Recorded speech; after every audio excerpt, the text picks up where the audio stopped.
یکیشونو خب حالا نمیدونم میشناسین یا نه، به نام جاناتان ویک.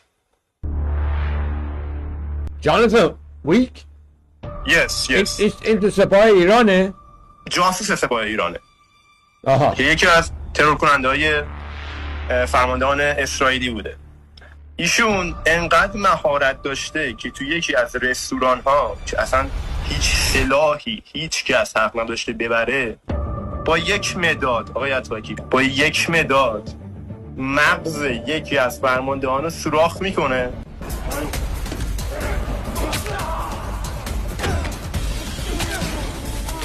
همونجا میگیرنش میدارن زندان.